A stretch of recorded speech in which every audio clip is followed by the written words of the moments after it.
먼저 이재명 대표님의 기자회견문 낭독있겠습니다. 네, 반갑습니다. 존경하는 국민 여러분, 더불어민주당 대표 이재명입니다.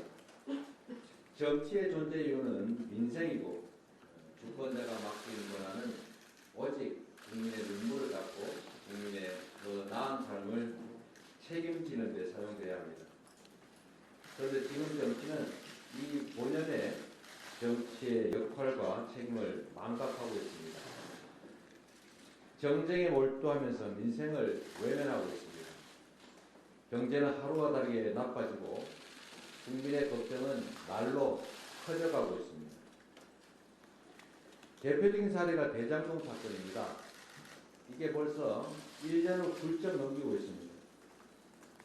파도 나오는 게 없다 보니까 이제는 조작까지 감행하는 모양입니다.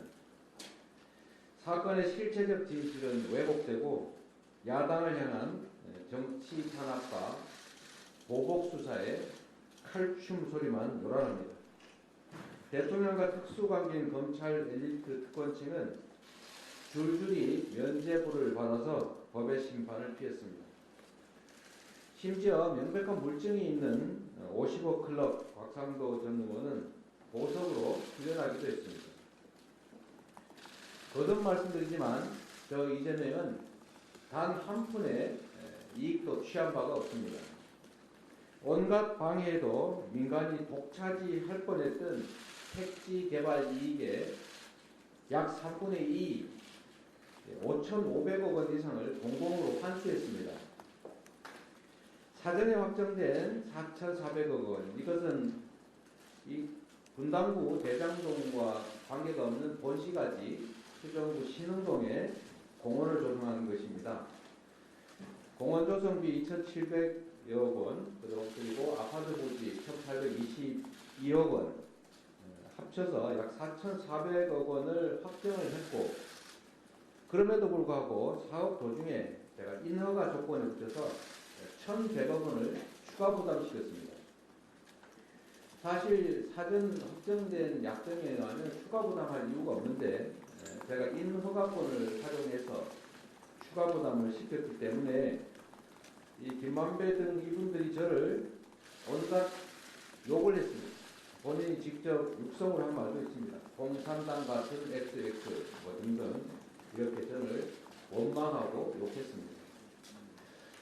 이랬던 사람들이 이 사업이 다 끝난 다음에 이제 다 성남시로부터 도움받을 일도 없는데 그 원망하던 저를 위해서 돈을 줬다, 대선 자금을 줬다, 이게 말이 되는 얘기겠습니까? 또 이런 일도 있습니다. 유동규와 남욱이 자기들끼리 했던 녹취록이 있습니다. 거기에 이런 내용이 나온다고 합니다. 여러분들이 다 보도하신 겁니다. 이재명이 우리 사이 거래를 알면 안 된다. 다 잘린다. 큰일 난다. 우리끼리의 이런 관계는 죽을 때까지 비밀이다. 이런 얘기를 했다는 것 아닙니까? 녹취록에. 그런 사람들이 갑자기 일 다 끝난 다음에 저의 대선 자금을 제 주변 사람한테 줬다. 이게 상식적으로 납득되는 얘기겠습니다.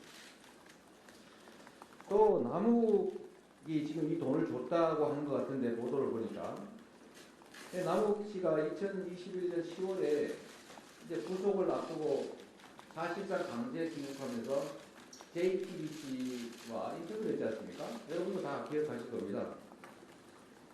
자기가 12년 동안 트라이를 해봤는데, 로비를 시도해봤는데 씨알도 안 먹히더라. 이렇게 얘기했습니다. 자유로운 상태에서 언론과. 그런데 그 1년이 지난 지금 검찰에 구속된 상태에서 이렇게 말했다고 합니다. 2021년 4월에서 8월 사이에 8억인지 6억인지를 대선 자금으로 줬다라고 합니다.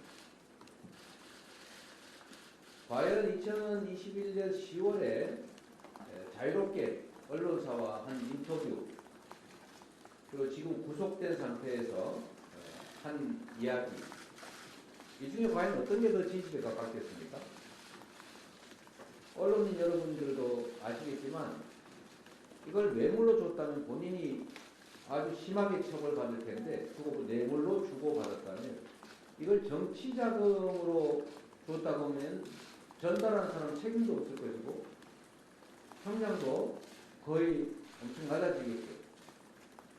이해관계라고 하는 걸 한번 따져볼 필요가 있습니다. 정권이 바뀌고 검사들이 바뀌니까 이렇게 관련자들 말이 바뀌고 있습니다. 진실을 찾아서 그 진실에 따라서 죄를 주는 것이 아니라 죄를 주기 위해서, 만들기 위해서 진실을 조작하고 왜곡하고 있습니다. 아무리 털어도 먼지조차가 안 나오니까 있지도 않은 불법 대선 자금을 만들고 있는 것입니다. 저는 불법 대선 자금은커녕 이 사탕한 게 받은 게 없습니다. 보수 정부와 맞부딪히면서 제가 살아남았던 유일한 길, 살아남을 수 있는 유일한 길은 유능하되 청렴해야 된다는 것이었습니다. 정쟁과 정치 탄압으로 나를 지소할 만큼 한가하지가 않습니다. 저의 정치적 운명이 국가의 운명보다 더 중요할 수 없습니다. 대통령과 여당에 공식적으로 요청합니다. 화천대유 대장동 개발과 관련된 특검을 즉시 수용하십시오. 언제까지 인디안 기우제식 수사에 국가 역량을 낭비할 수는 없습니다. 뿌리부터 줄기 하나하나까지 사건 전모의 확인은 특검에 맡기고 정치권은 지금 이 어려운 민생과 경제 살리기에 주력하고 총력을 다합시다. 특검은 지금까지 제기된 모든 의혹들을 총망라해야 합니다.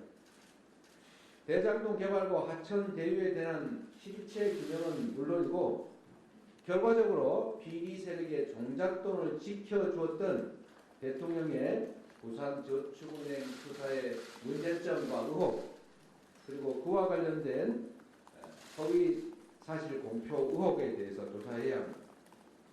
대통령 부친의 집을 김만배의 누나가 구입한 경위 같은 하천대유의 자금 흐름 진술이 갑자기 변경되는 과정에 제기된 조작 수사, 허위 진술 교사 의혹도 발표해야 됩니다. 모든 의혹들을 아낌없이 털어낼 좋은 기회입니다. 대통령과 여당이 떳떳하다면 이 특검을 거부할 이유가 없을 것입니다. 여러분도 기억하시겠지만 대선 토론회에서 저는 특검하자고 했습니다. 당시 윤석열 후보의 태도가 매우 모호하긴 했지만 그러나 당시에 국민의힘의 일관된 주장은 특검하자였습니다. 저도 역시 특검하자고 얘기했습니다. 그런데 실제로 협상을 해보면 이상한 핑계를 대면서 사실상 특검을 거부했던 게 국민의힘입니다. 지금 그래서 다시 말씀드립니다. 떳떳한 게 확실하면 잘못한 게 없다면 특검으로 공정하게 실체를 규명하도록 요구합니다. 윤석열 정권은 명심해야 합니다. 민주당을 때린다고 탄압한다고 정부 여당의 무능이 감춰지지 않습니다. 이재명을 때린다고 해서 정부 여당의 실정이 가려지지 않습니다. 정치 보복에 꽹과리를 울린다고 경기 침체의 공포가 사라지지 않습니다. 대통령과 여당은 특검법을 반드시 수용하기 바랍니다. 이제 정치 보복의 시간 끝내고 인생의 시간을 열어주십시오. 고맙습니다.